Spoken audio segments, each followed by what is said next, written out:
How to download and install Roblox on a device.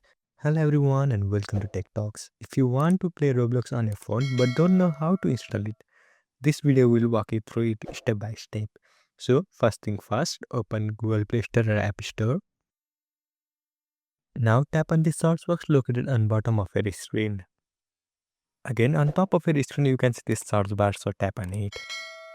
Now simply type Roblox and then search for it. Now select this app Roblox. Make sure you select the official app developed by Roblox Corporation. So simply tap on it.